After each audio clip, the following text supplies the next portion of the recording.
चित्तापुर में आखिरकार आरएसएस के रूट मार्च को इजाज़त मिल गई है। 16 नवंबर को ये मार्च करने की मंजूरी दे दी गई। डिस्ट्रिक्ट एडमिनिस्ट्रेशन ने हाई कोर्ट को रिपोर्ट दे के बताया कि 16 नवंबर को ये प्रोग्राम कराया जा सकता है। इस रिपोर्ट की बुनियाद पर हाई कोर्ट ने मार्च की इजाज़त दे दी है। 300 वॉलंटियर्स को हिस्सा लेने की परमिशन मिली है और 50 बैंड बजाने वाले लोगों को भी इजाज़त दे दी गई। हाई कोर्ट ने कहा कि सब लोग लोकल रहने वाले ही होने चाहिए। ऐसे ही खास और अहम खबरों से अपडेटेड रहने के लिए चैनल को लाइक करें, शेयर करें और फॉलो करना ना भूलें।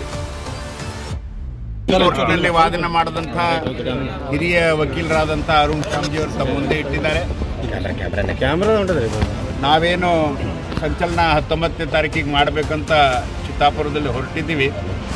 ಅವಾಗಿನ ಹಿಡಿದು ನಮ್ಮ ಅರ್ಜಿಯಲ್ಲಿ ಉಲ್ಲೇಖ ಇತ್ತು ಕೇವಲ ತಾಲೂಕಿಗೆ ಸಂಬಂಧಪಟ್ಟಂಥದ್ದು. ಅದರದೇ ಉಳಿದೆಲ್ಲ ವಿವರಗಳು ವಕೀಲರು ಕೊಟ್ಟಿದ್ದಾರೆ.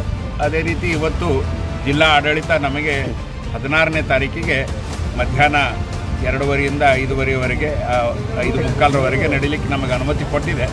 ಅದಕ್ಕೆ ಉಚ್ಚ ನ್ಯಾಯಾಲಯನೂ ಕೂಡ ಮುದ್ರೆ ಒತ್ತಿದೆ. ಆ ಪ್ರಕಾರ ಎಲ್ಲರ ಸಹಕಾರದಿಂದ ನಾವು ಯಶಸ್ವಿಯಾದಂಥ ಸಂಚಲನ ನಾವು ಅಲ್ಲಿ ಮಾಡ್ತೀವಿ. ನಮಗೆ ಖುಷಿ ಇದೆ.